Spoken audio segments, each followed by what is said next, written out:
যারা এক ধরনের মাছের তরকারি খেতে খেতে বিরক্ত, আজকে আমি তাদের জন্য একটা ভিন্ন ধরনের নোনা মাছের তরকারি নিয়ে এসেছি।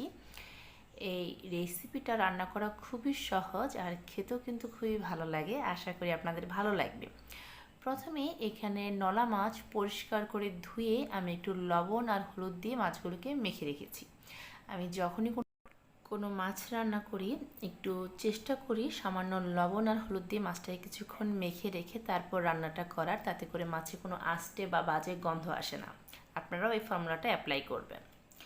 আর এখানে মাছের সবজি দিয়ে রান্না করব। নিয়ে নিয়েছি দুটো আলুগুলোকে এরকম লম্বা লম্বা করে কেটে নিয়েছি, আর 5-6টার মতো পটল এরকম একটুখানি হালকা ছুলে তারপর এটাকে 4 পিস করে কেটে নিয়েছি।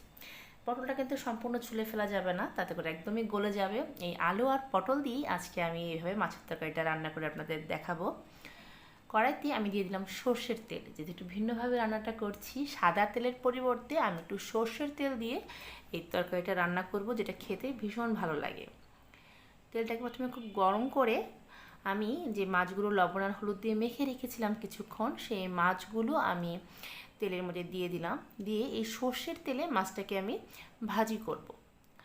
এই মাছটা ভাজি করার কিন্তু একটা প্রসেস আছে, সেটা হচ্ছে মাছটাকে আপনারা খুব বেশিক্ষণ ভাজবেন না, অর্থাৎ ভেজে একদম শক্ত করে ফেলবেন না, তাতে করে তরকারিটা খেতে ভালো লাগবে না। আমি হালকা সোনালি কালার করে এটাকে ভেজে নেব। আমার মাছটা ভাজা হয়ে গেছে, আমি মাছগুলোকে উঠিয়ে রেখেছি। ওই একই তেলে আমি রান্নাটা কমপ্লিট করব। এই জন্য আমি দিয়ে দিলাম জিরাটা আমি ফোড়ন দিয়েছি 1 চা চামচের মতো আস্ত জিরা, আর সাথে দিয়ে দেব পেঁয়াজ কুচি। এখানে আমি প্রায় 1 কাপের মতো পেঁয়াজ কুচি দিয়ে দিলাম। পেঁয়াজ কুচির সাথে আমি দিয়ে দেবো স্বাদ মতো লবণটা দিয়ে পেঁয়াজটাকে আমি হালকা ভেজে নেব। আমার এই রেসিপিগুলো যদি আপনাদের ভালো লেগে থাকে তাহলে আমার চ্যানেলটা সাবস্ক্রাইব করে পাশে থাকা বেল আইকনটা বাজিয়ে দেবেন। আমি যখনই আমার চ্যানেলে কোনো নতুন রেসিপি আপলোড করব, আপনি সবার আগে নোটিফিকেশন পেয়ে যাবেন। এখন যখন পেঁয়াজটা নরম হয়ে এসছে, আমি যে সবজিগুলো ধুয়ে রেখেছিলাম সেই সবজিগুলো দিয়ে দিলাম। দিয়ে আমি এই পেঁয়াজের সাথে সবজিটাকে খুব ভালো করে আমি ভেজে নিচ্ছি। এইভাবে সবজিটা ভেজে নিয়ে রান্নাটা করলে পরে তরকারিটা খেতে ভালো লাগে, কারণ সবজিটা একটু ভাজলে পরে আলুটাও নরম হয়ে যাবে, পটলটাও একটু ভাজা হবে। অবশ্যই সবজিটাকে হালকা ভেজে তারপর রান্নাটা করবেন। যদিও আজকে আমি আলু আর পটল দিয়ে মাছের তরকারিটা রান্না করছি, আপনাদের যে শুধু আলু আর পটল দিয়ে রান্না করতে হবে নট নেসেসারি। আপনারা চাইলে এখানে আপনাদের পছন্দসই যে কোনো সবজি দিয়ে তরকারিটা রান্না করতে পারেন। চাইলে শীতের দিনে ফুলকপি দিতে পারেন, সিম দিতে পারেন, এছাড়াও ডাঁটা আর আলু দিয়েও কিন্তু রান্নাটা করতে পারেন।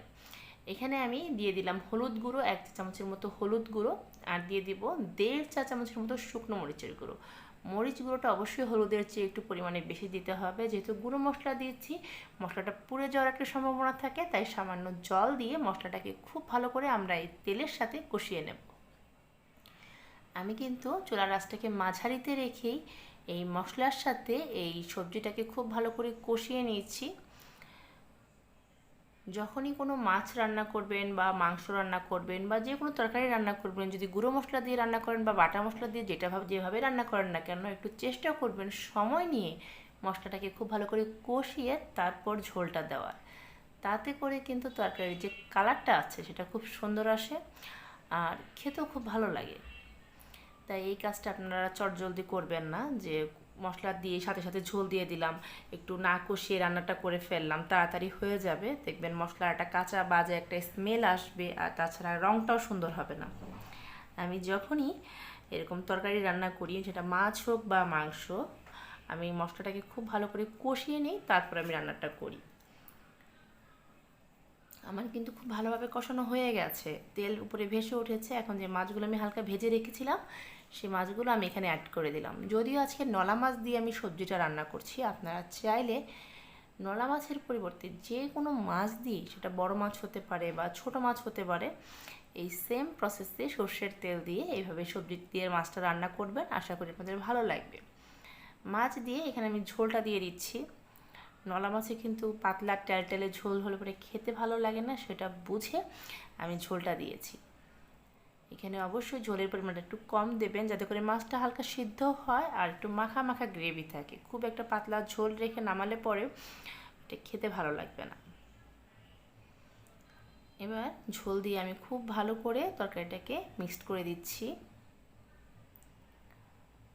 এভাবে সবজি দিয়ে মাছ রান্না করে দেখবেন, খেতে ভীষণ ভালো লাগে। অনেকে শুধু আলু দিয়ে রান্না করে, বিশ্বাস করুন সেই আলুর তরকারি কিন্তু খুব একটা বেশি ভালো লাগে না, কিন্তু বিভিন্ন ধরনের সবজি দিয়ে যদি মাছের তরকারি রান্না করা হয় সেটা খেতে ভীষণ ভালো লাগে। ঝোলটা অনেকটাই শুকিয়ে এসছে। এখন নামানোর আগে আমি ফিনিশিং টাচ দিয়ে দিচ্ছি ভাজা জিরে গুঁড়ো। আমি এখানে 1 চামচের মতো জিরে গুঁড়ো দিয়েছি। জিরে গুঁড়ো দিয়ে কিন্তু এটা আরও 5 মিনিটের মতো রান্না করতে হবে, তাতে করে জিরের যে ফ্লেভারটা আছে এটা তরকারির মধ্যে খুব ভালোভাবে চলে আসবে। হয়ে গেছে 5 মিনিট, আমি বাটিতে সার্ভ করে আপনাদের দেখাচ্ছি। দেখুন কালারটা শুধু দেখুন কতটা সুন্দর হয়েছে।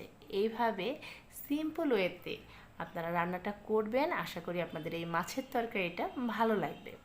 আবার ফিরবার নতুন রেসিপি নিয়ে, সেই পর্যন্ত সবাই ভালো থাকবেন, সবার জন্য শুভকামনা।